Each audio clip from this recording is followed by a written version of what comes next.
Ladies and gentlemen, the sound is on.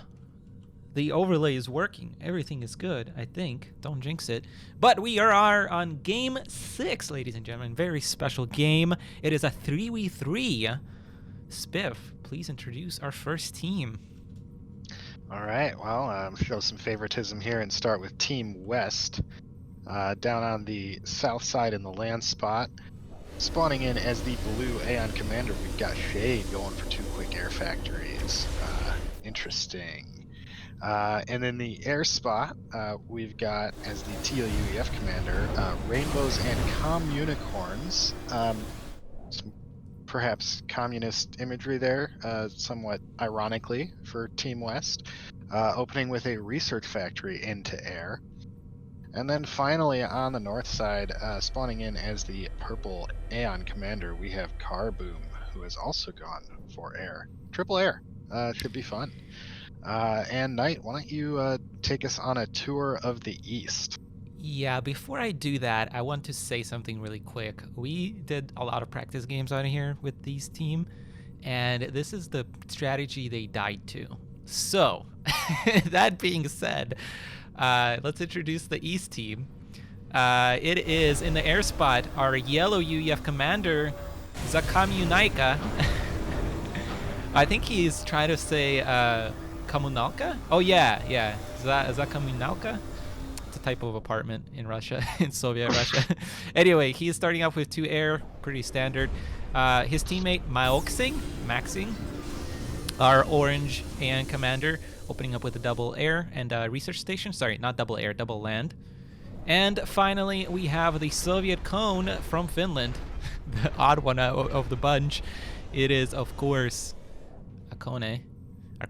I don't know how he actually pronounces it, but he's our Cybern, red Cybern, plopping down double air. All right, so let's see how they deal with this. I think they know the correct response to this. I think they kind of figured it out. But let's see how they deal with this. Of course, the West team is going to need to be pretty aggressive. It's opening up with air.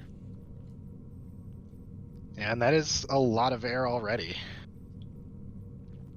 Absolutely. It looks like they are going to start doing what they need to do. This is almost exactly how we won here.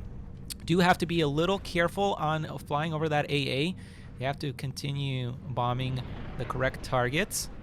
Let's see, who is our purple player? Okay, it's Carboom. All right, so it looks like they are in voice chat, so that's good. It definitely needs to be in voice chat for this type of strategy to work. Definitely helps. And it looks like, yeah, full committal into air. It looks like the plan from Rainbows is to probably go into ACs. That's why she started off with 1 research station, which is definitely, I think, the right play. You just have to be very careful not to lose air, because obviously as soon as you lose air, you're done. Opening up with such an aggressive build. Very nicely done. They continue picking off air. Oh, air almost gets caught. There is no radar for Accone. That's the one downside here. There's actually no radar for Maksing either, so they're playing in the dark. Pretty big disadvantage there. I think when you open up 2 or 3 air, you can get away without radar, just from scouting information with your planes. That's also true, but right now you can't really be adventurous. You need to preserve as much air as possible. Ooh, don't engage there over anti-air. What are you doing? There's no reinforcements here either. Oh, they're going for a bombing run. Okay, well, need to sync up the air. Need to sync up the air. Okay, good. Pulling back. Oof. That could have been a very important engagement.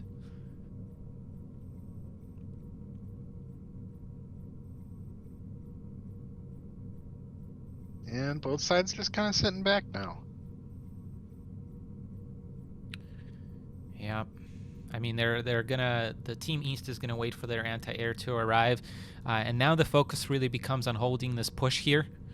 If they manage to hold this push, which honestly doesn't have that much mobile missile launchers, a bombing run here will do a lot and take out, everything that's kind of important here.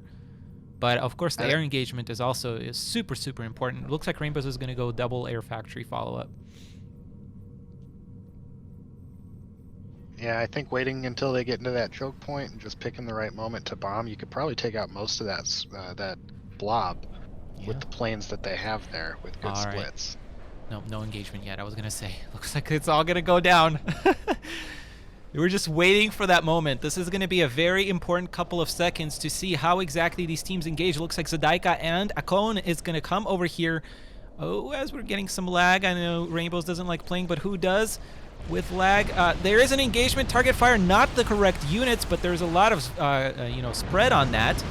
And a massive air engagement. It's going to be very hard to tell what's going on here. Is that a point defense coming up? Nope, anti-air tower. Let me actually get my overlay here. Of course, I think Team West is coming out on top of this air engagement, but it is so hard to tell. there's so many colors I can't even, like... oh, man, but it looks like Carboom is actually in trouble here. My assessment was wrong. Yeah, actually, you're right. How the heck did they lose? They have a Cybran air... 2 air and a Cybran is one of them, and they lose to a UEF and 2 Aeon. That's pretty surprising. I guess the anti-air was very crucial there. Yeah, Carboom is in trouble here.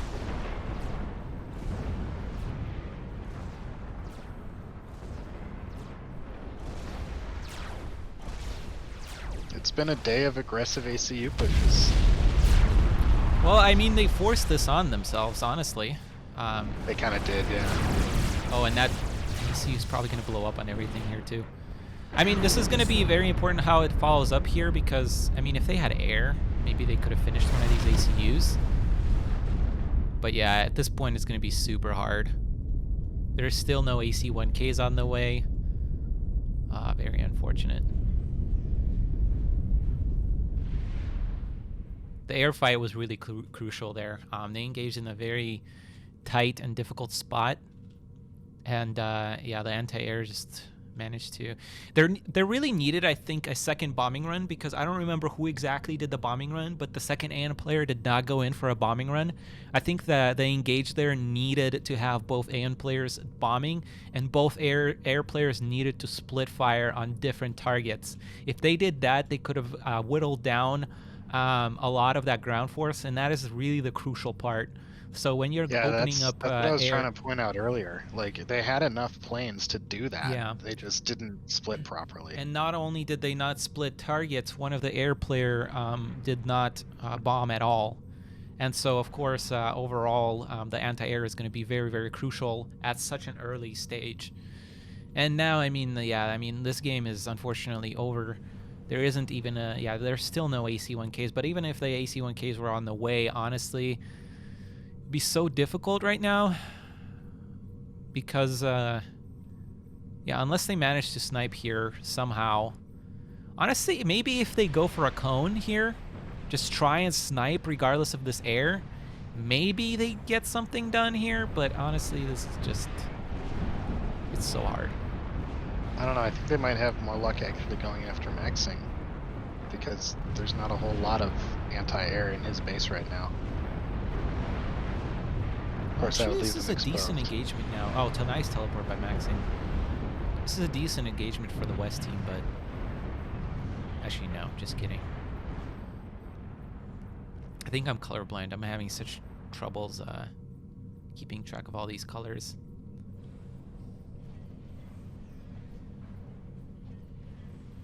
Yeah, you know, there were Boda booms in that army too, and I think that was something Alpha X was pointing out earlier in the 4v4. They do help planes as well as land units.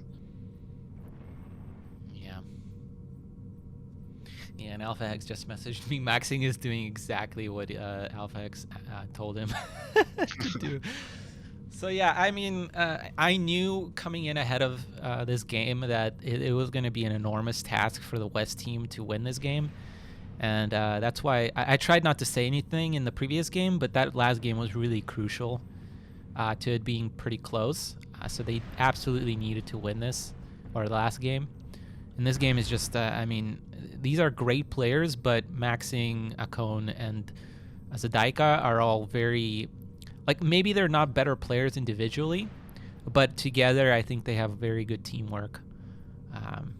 And I think they play together a lot as it is. So it wasn't kind of a natural transition for them. And I know they had like really strong builds for this map. So we were having difficulties actually playing with them. I think they won most of the games we played against them, and it was just, yeah, very, very tough here. Yeah, this is a really difficult map to catch up on as well once you start getting behind. Yeah, no, absolutely. I mean, if one player dies and you can't kill the other one within a minute or so, it really becomes impossible. And I think somebody called GG, right? Yeah, Shade just did type GG. Yeah. Pretty unfortunate. But, you know, I really like I think they selected their strategy well. Just the execution with the split of air needed to be a little better. And that's really a crucial point to this whole strategy working. But overall, it's a very strong strategy, and they definitely selected their strategy well. It's just our East team knew this was a possibility, and they prepared this response. So they did very, very well as well. So we're going to go to game 7.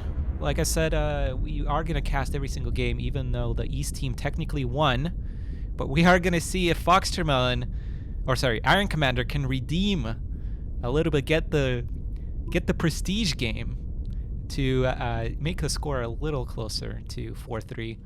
So congratulations to the East team. I'm not going to be too boastful, but we did win. Dab. You can't see me dabbing, but I did. He dab. says he's not going to be boastful, but then as soon as we're off stream, he's going to like shove it in my face. I swear, this guy. Well, you weren't as invested in this as I was, so I don't know. But all right, guys, we're going to take a little break. We're going to come back. Iron Commander versus Foxtermelon is up next. A legendary 1v1 on Open Palms. You don't want to miss it. We'll be right back.